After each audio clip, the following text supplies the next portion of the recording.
Hey everyone, today we're talking about the best areas to live in Howard County, Maryland. Now, I am a little biased. I've been living here in Howard County for the last 6 years. I love it. It's a place that we're calling home for the long haul. So we're going to talk about the best areas, and there's a lot of them, but I am going to kind of narrow it down to kind of some top ones of the best areas to live in Howard County. If you're thinking about coming to the area, if you're looking, even if it's just something that you're thinking about, hopefully you can learn something new today. For me, I'm not from here. My wife is a local. I'm from Southern California, but I love Howard County. It's got so much. Its proximity to so many different things is kind of one of my favorite things, especially with me being in the real estate business and helping buyers and sellers. I'm kind of driving all over the place. So to be so central is something that's huge for me. That might be something that's important to you as well. Depending on the part of Howard County that you're in, you're roughly 20 to 25 minutes from the Inner Harbor down in Baltimore, and probably about 45 minutes to an hour, depending on traffic, down to DC. So it is ideal for commuters, depending on where you're going for work. That's something that's a huge factor. My wife and I have a 9-month-old, so obviously schools are very important, and that is something that Howard County hangs its hat on. So if you come here to Howard County, it won't be very long until you hear people talking about the schools. They really do have some of the best schools in Maryland. So that's something that I'm constantly hearing from people as I'm helping them, buy homes. They're definitely coming here for the school. So that's something I would look into. If you are targeting certain areas within Maryland for schools, Howard County is going to be definitely something you want to check out, and probably going to be at the top of the list for you. The other thing I love about Howard County, Maryland, is it's kind of got that smaller town vibe compared to some other counties surrounding it. You got PG County, Montgomery County that are south of us. They're definitely more DC vibe. They got 1 million people in each county down there. So Howard County's smaller. You got a little over 300,000 people here, but you're only about 25 minutes from Baltimore. So you got a lot of Ravens fans, O's fans. It's definitely Baltimore here in Howard County. So once you get south of here down into Montgomery County, you're going to see all the Redskins fans. You're going to see the DC fans and kind of get more of that vibe. But Howard County's all Baltimore. So that's something I would expect too. So let's jump right into it, and we're going to talk about the best areas to live here in Howard County, Maryland.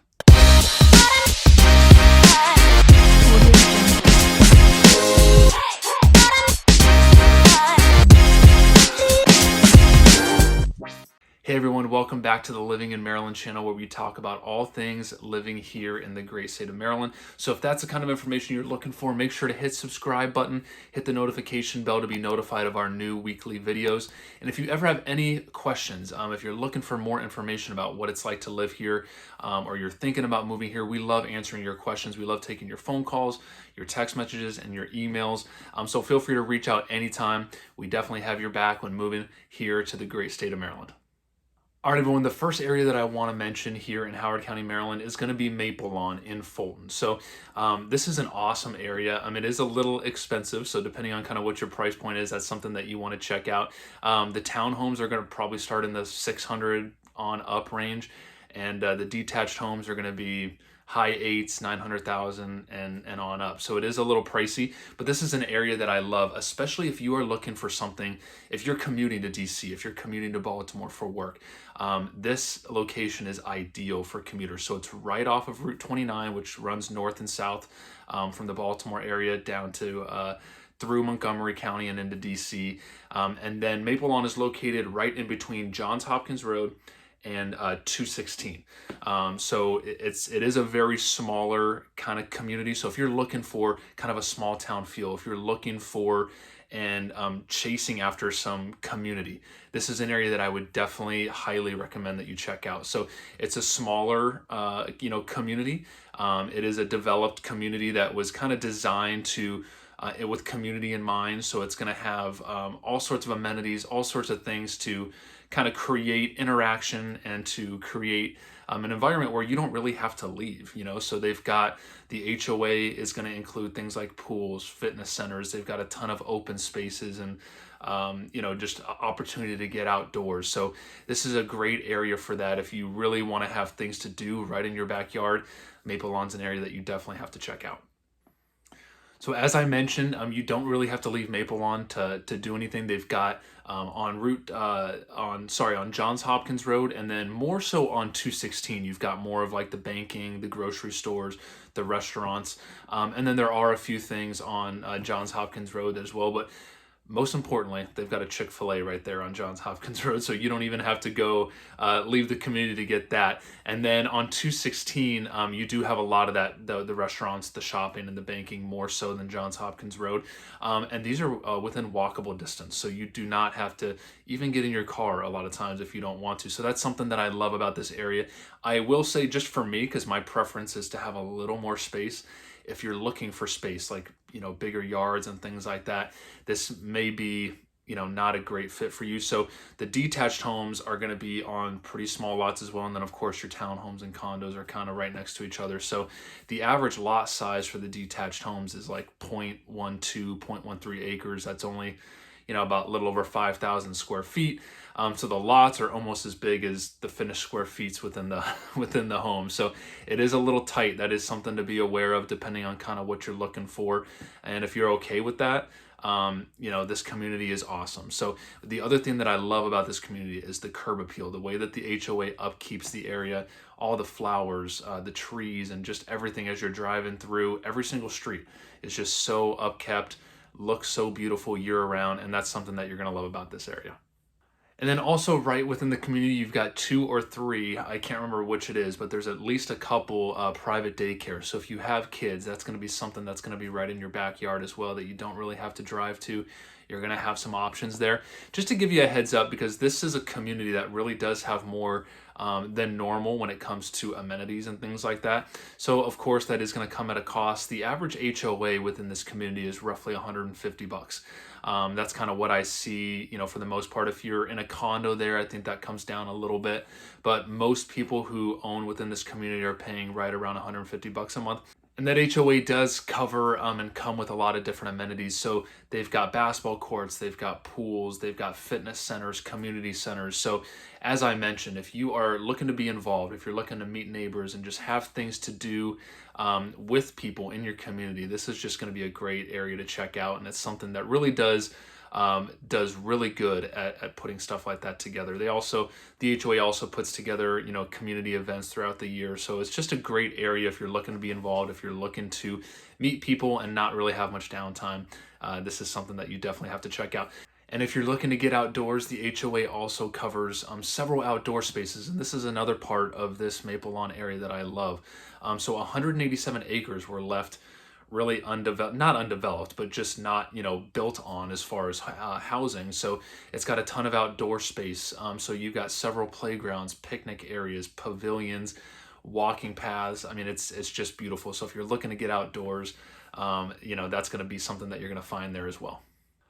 All right, next area I want to mention within Howard County is going to be Western Howard County, and I'm kind of lumping that together, multiple areas within Western Howard County, just because it's more of a country feel. There's just not much out there. So now when I say Western Howard County, for me, that's what I think of when you get west of 29, past Columbia, Ellicott City. So out there, you're going to have Clarksville, Dayton, Woodbine, West Friendship, and then it kind of ends with Mount Airy out off 70.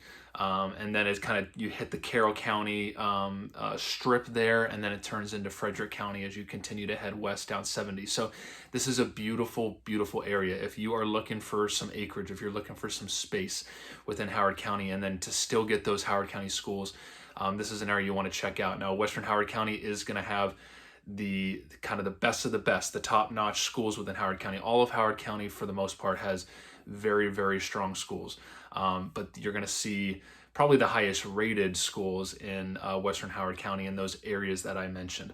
Now, what I would expect out here, as I mentioned, this is going to be more, wooded. It's going to be more, acreage as far as living. So you are going to see well and septic primarily out here. So that's something that you want to expect. So those are going to be systems that you own, that you're going to have to maintain and things like that, just that you see outside of developed housing and stuff like that. So kind of I don't know if you want to call it a con or a downside. To me, it kind of probably just would be more of a challenge, is that given that you just don't have as much people and as much housing out there, you don't have conveniences like grocery stores and shopping and retail and stuff like that. So like if you're out in, kind of Western Clarksville, you might be, you're gonna have to come into Columbia, so you might be 20 minutes or something like that. If you're out in Mount Airy, you're gonna have to come into, Ellicott City, or kind of go up, to Sykesville or something like that, which is in Carroll County. So that's going to be something you're just going to be, further and further away from things. But if you're looking to be on an acre or two, and you're looking for that spectacular housing, Western Howard County is going to offer it. They've got, what looks to me like mansions out there. It really is just spectacular housing out there. But as I mentioned, you're going to be a little further away, from things. So that's just something to kind of keep in mind. I guess every area has its kind of pros and cons and things that you have to weigh. So that's an area I would definitely check out as well, depending on what you're looking for. All right, next area I want to mention is going to be Ellicott City within Howard County. So once you get to Ellicott City and Columbia, I would say Columbia is kind of the hub of Howard County.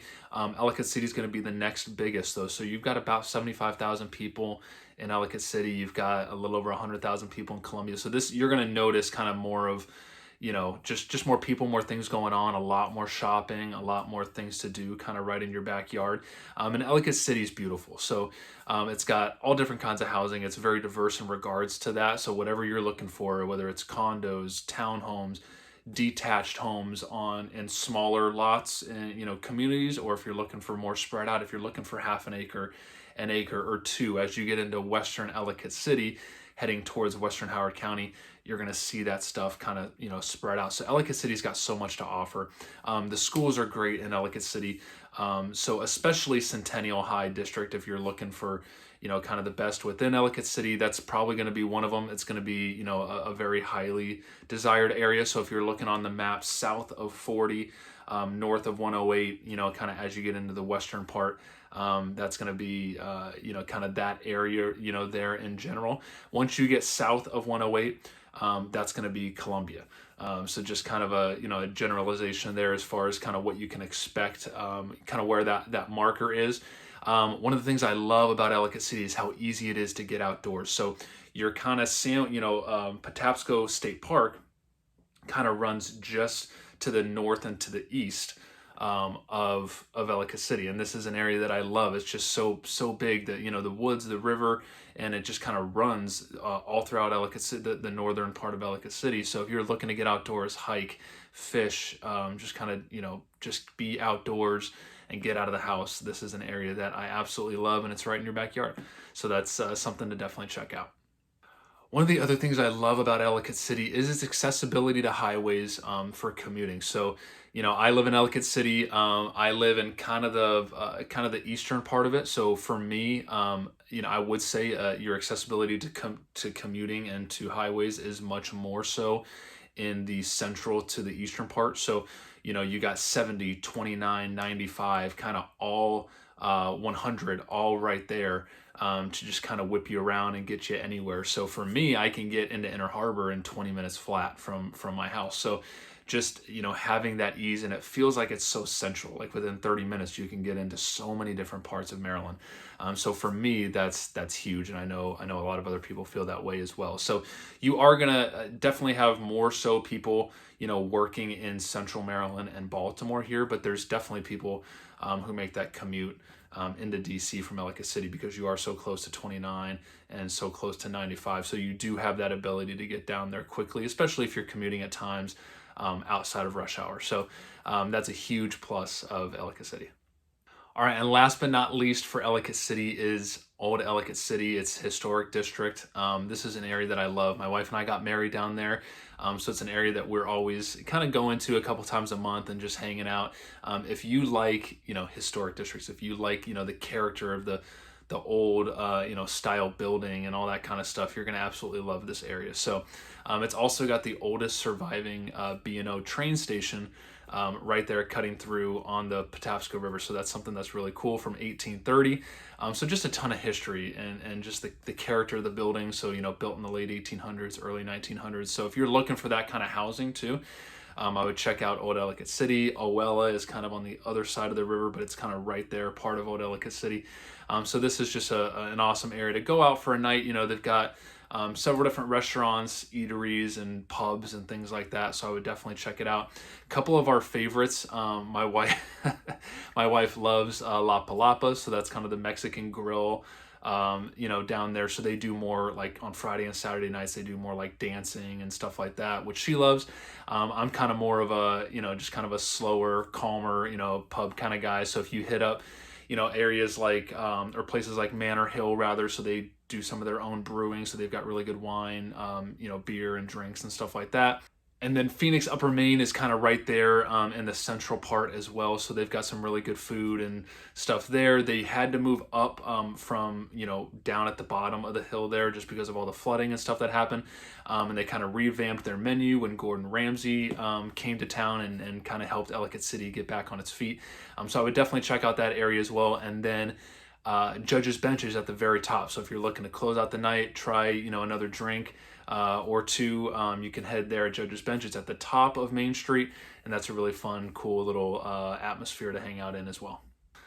All right, and number 4, and these are in no particular order, by the way, is going to be Columbia. As I mentioned, Columbia is pretty much the hub of Howard County. I mean, it's the biggest in regards to population. It's got the most to do. So for that, it's definitely awesome to be in Howard County and have access to Columbia and all the things that it offers. So it's got a mall, it's got tons of shopping, it's got tons of retail. So everything you need, you can find in Columbia within Howard County right here. So they've got a ton of, as I mentioned, I do enjoy a beer or two every now and again. So the microbreweries that Columbia has, and there's some in Ellicott City as well, but Columbia's got more of them. Those are awesome to check out as well. I feel like I keep hearing about a new one every so often. My wife and I do date nights every other week, and we've hit up several of the microbreweries in Columbia, and they've all been very good. So that's something that I would definitely look into if you like going out to eat, if you like trying different things like that. You're going to have a ton of options within Columbia. One of the things about Columbia that I always like to let people know about is that it has essentially a city tax. So it's called the CPRA. And basically it's a citywide tax / and HOA. So it's something that if you're looking to come to the area, looking to move to the area, specifically purchase a home in the area, that's something that you want to be aware of, because in addition to your traditional property taxes, this is charged, based on the assessed value of the home in form of an annual tax. And then they also have bylaws and covenants, and that's kind of why I mentioned they act as an HOA as well. So when you go to sell a home within Columbia, you do see a lot of people, they don't mandate this, but you do, just as a buyer beware kind of thing, you do see buyers request what's called a letter of compliance.